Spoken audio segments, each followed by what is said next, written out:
I want you to think about two people. The first is 74 years old. No medications, no chronic pain. He walks 2 miles every morning and still does his own grocery shopping. The second is 62. She has been in and out of specialist offices for 3 years. Fatigue, blood pressure, blood sugar, all creeping in the wrong direction. She does everything her doctor tells her. She takes her prescriptions. She tries. Here is what nobody is saying out loud about those two people. The difference between them is almost never genetics. It is almost never luck. It is 5 specific areas where one person got the right information and the other got the version that sounds right but isn't. Today, I am going through all 5. No filler, no supplements to sell, just what the evidence actually says. I'm Dr. Chandler. I study the biology of aging, specifically what happens in the decade between 60 and 70 that determines the trajectory of the decades that follow. A landmark study following identical twins, people with 100% identical genetic material, over several decades found that genetics accounts for only 20 to 25% of how long a person lives. The remaining 75 to 80% is determined by lifestyle, habits, and environment. Published findings from that research are consistent with what I see in practice every week. The 60s are not a decline, they are a decision point. And by the end of this video, you will have a clear picture of exactly what that decision looks like in practice. Here is what concerns me most. The window between 60 and 70 is the highest leverage decade of your entire health trajectory. The habits you establish or correct in this window determine whether your 70s and 80s are spent with independence, mobility, and mental clarity, or managing the accumulated consequences of a decade of wrong information. The biology is clear on this. After 70, many of the changes we are about to discuss become significantly harder to reverse. Not impossible, but harder. The time to act on this is not when something falls off the rails. It is right now, while the system still responds quickly. Let's go through all 5 areas. Area 1. Genetics. Your starting point, not your sentence. The single most common thing I hear from patients in their 60s is some version of this. My father had a heart attack at 58. My mother had diabetes. What am I supposed to do with genes like that? And every time I hear it, I give the same answer. Your genes are the hand you were dealt. What you do with that hand is a different conversation entirely. The Danish twin study, one of the longest-running genetic longevity studies ever conducted, followed identical twins for decades and reached a clear conclusion. Shared genetics explained only 20 to 25% of the difference in lifespan between individuals. The rest was lifestyle, but here is the reframe that changes everything. A significant portion of what people call hereditary disease is actually hereditary behavior. If 3 generations of a family ate the same high-sugar, low-protein diet and never moved their bodies, of course they all developed the same conditions. That is not in the DNA. That is a lifestyle being handed down alongside the recipes. Identifying which one you are dealing with changes your entire strategy. The practical tool I give every patient is what I call the family health map. Take a piece of paper and write down in plain language what your closest relatives were diagnosed with and at what age. Father, heart attack at 63. Mother, type 2 diabetes at 67. Grandmother, stroke at 71. That is your personal risk map. Bring it to your doctor and ask for a screening schedule built specifically around those risks. Not the generic one-size-fits-all checklist, but one calibrated to your history. That map is worth more than any genetic test you can order online. Genetics sets the background, but the 5 things you do every day determine the foreground. And the first one is where most people over 60 are getting it most wrong. Area 2. Food, pattern over perfection. After 60, the most important nutritional shift most people need to make has nothing to do with superfoods, elimination diets, or expensive supplements. It is protein. After 50, the body begins losing muscle mass through a process called sarcopenia, approximately 1 to 2% per year. By 70, a person who has done nothing to counter this can have lost 20 to 30% of the muscle mass they had at their peak. And muscle is not cosmetic. Muscle holds your spine upright, it protects your joints, it keeps you balanced, It gets you off a chair without help. It is the difference between independence and dependence in your 80s. Research published in the American Journal of Clinical Nutrition found that adults over 65 who consumed adequate dietary protein, distributed across all 3 meals, retained significantly more muscle mass and physical function than those who consumed the same total protein amount concentrated in 1 or 2 meals. The distribution matters as much as the quantity. A palm-sized portion of protein at every meal. Eggs or Greek yogurt at breakfast. Fish, chicken, or legumes at lunch. Lean meat, cottage cheese, or beans at dinner. That is the foundation. The second priority is vegetables, specifically for their fiber and antioxidant content. Fiber acts as a structural cleaning mechanism for the intestinal tract and feeds the beneficial gut bacteria that regulate immune function, mood, and inflammation. Antioxidants in brightly colored vegetables, beets, carrots, bell peppers, spinach, tomatoes, protect cells from the oxidative damage that accumulates over decades and accelerates aging at the vascular and cellular level. And the 3 things to gradually reduce: added sugar, which drives chronic insulin elevation and systemic inflammation; excess sodium, which increases cardiovascular load as arterial elasticity declines with age; and processed meat and ultra-processed foods, which deliver salt, trans fats, and preservatives, while providing essentially no nutritional value. Replace them one at a time, 1 change per week. In 6 months, you will not recognize your plate. This week, 1 specific step.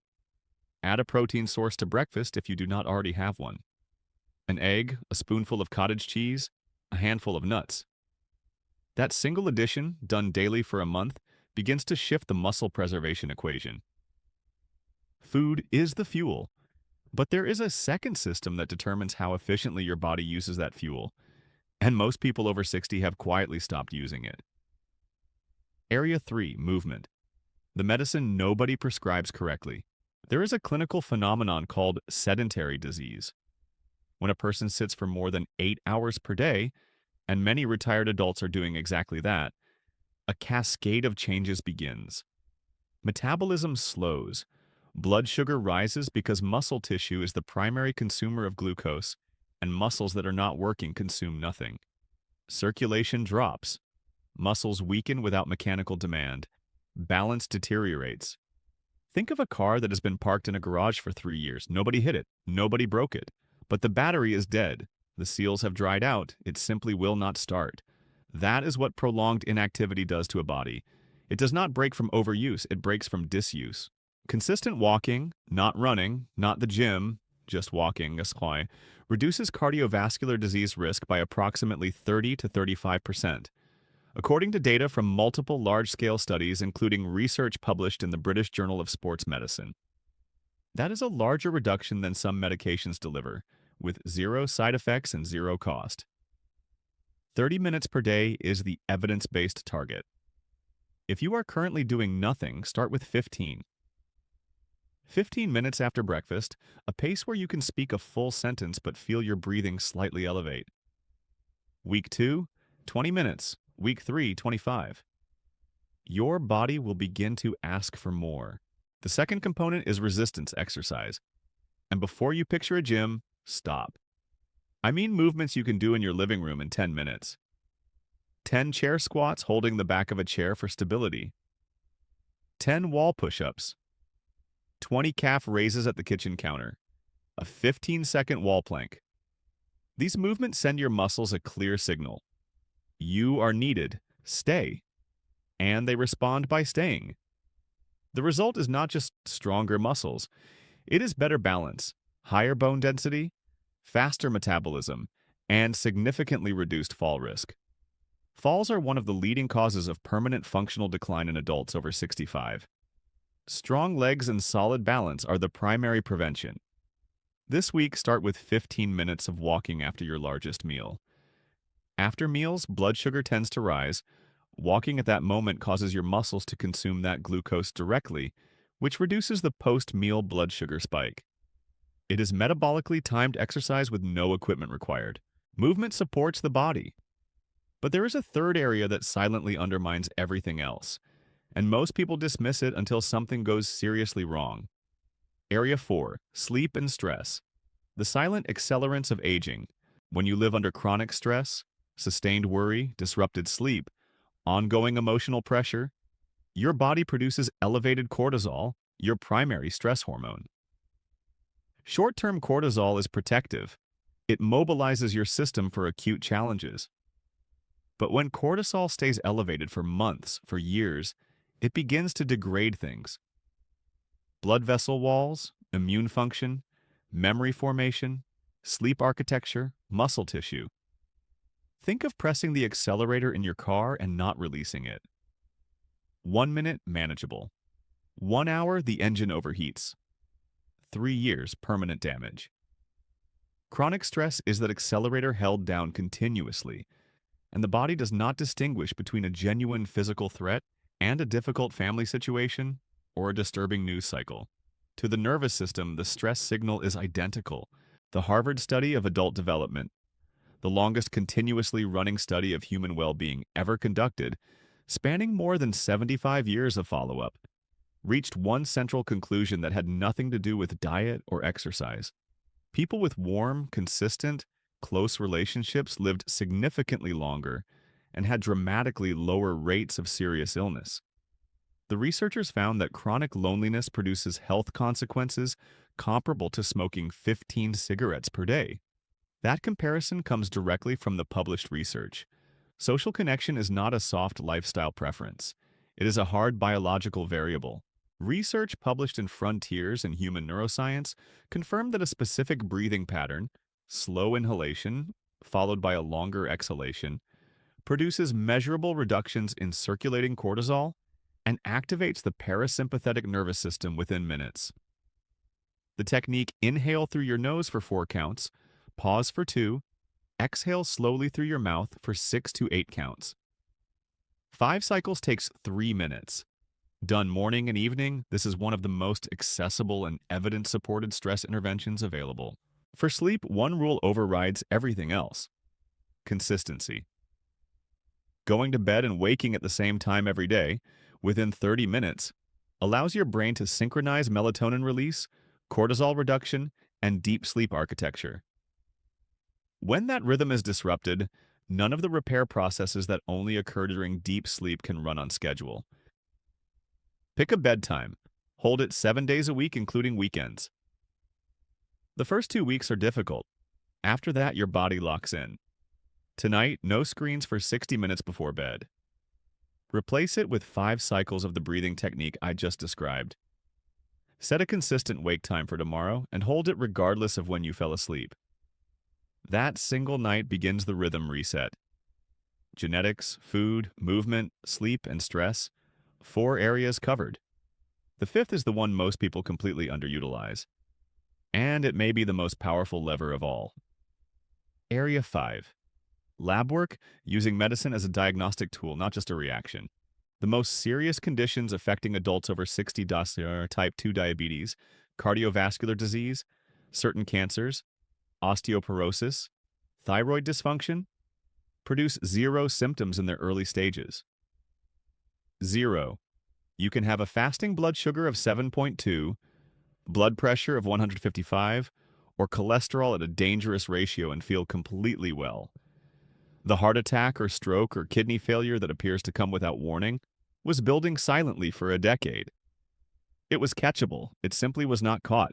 Not. Here is the minimum annual panel I recommend for every adult over $60, and why each test matters specifically in this decade. A complete blood count detects anemia, chronic inflammation, and immune changes that become more common after 60. Fasting blood glucose and HbA1c together. One shows your blood sugar today, the other shows your average over the past 3 months. Together, they give a complete picture that neither provides alone. A full lipid panel. Not just total cholesterol, but the complete breakdown. LDL, HDL, and triglycerides. Total cholesterol can appear acceptable while the internal ratio is dangerous. Creatinine, A1, assesses kidney function, which declines silently and does not produce symptoms until roughly two-thirds of capacity is already lost. Vitamin D deficiency affects an estimated 40% of adults over 60 in the U.S. and is directly linked to bone fragility, immune suppression, and persistent low mood. TSH thyroid function declines with age, particularly in women, and the symptoms are easy to misattribute to normal aging. And after 60, if you have not had a colonoscopy, schedule one. Colorectal cancer caught at an early stage has close to a 90% survival rate. Caught late, that changes completely. One procedure every 7 to 10 years. The second skill is knowing how to use a physician effectively. Come to every appointment with 3 to 5 specific written questions. Bring a notebook with your test results, dates, and trends. Ask why for every test ordered and every medication prescribed. A doctor who is offended by informed questions is not the right doctor. A good clinician is grateful when a patient engages because it means the conversation can go deeper. This week, write down your last 3 sets of lab results if you have them. If you do not know your HbA1c, fasting glucose, or lipid panel values, that is your first action item. Request them. You cannot manage what you cannot see. Now, I want to tell you about a patient because this is what all 5 areas look like when they come together in a real person. Thomas was 61 when his wife brought him to see me. She had made the appointment. He would not have come on his own. His numbers were serious. Blood pressure 176/104. Fasting blood sugar 7.6. He had not had a full lab panel in 4 years. He was sleeping 5 hours a night and waking exhausted. He had stopped walking anywhere since retiring 2 years earlier. His diet was built almost entirely around convenience. Packaged foods, almost no vegetables, very little protein. He sat in the chair and said, "Doctor, I feel 20 years older than I did at 50. I don't know what happened." We did not change everything overnight. We changed one thing per month. Month 1. Protein added to every meal. An egg at breakfast, a piece of fish twice a week, a handful of nuts in the afternoon. Month 2. 15 minutes of walking after dinner every evening. Not fast, just moving.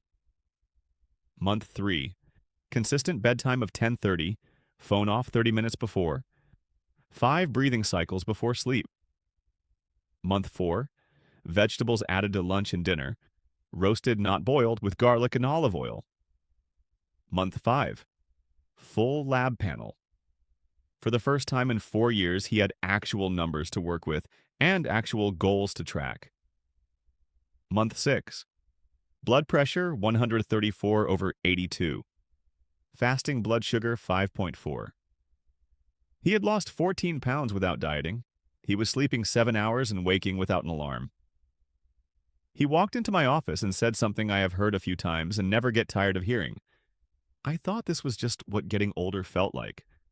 I didn't know it could feel like this instead. That is not an extraordinary case. That is what happens consistently when 5 evidence-based areas are addressed with small, sustainable, sequential steps. Not heroism, not willpower. Just the right information applied consistently. I want to ask you something directly. Of the 5 areas we covered today, genetics, food, movement, sleep and stress, and lab work, which one do you feel is most out of alignment for you right now? And how old are you? Drop it in the comments. The combination of those 2 answers tells me more about what video to make next than anything else. And when you write it down, even in a comment, something shifts. You have named it. That is the beginning of doing something about it.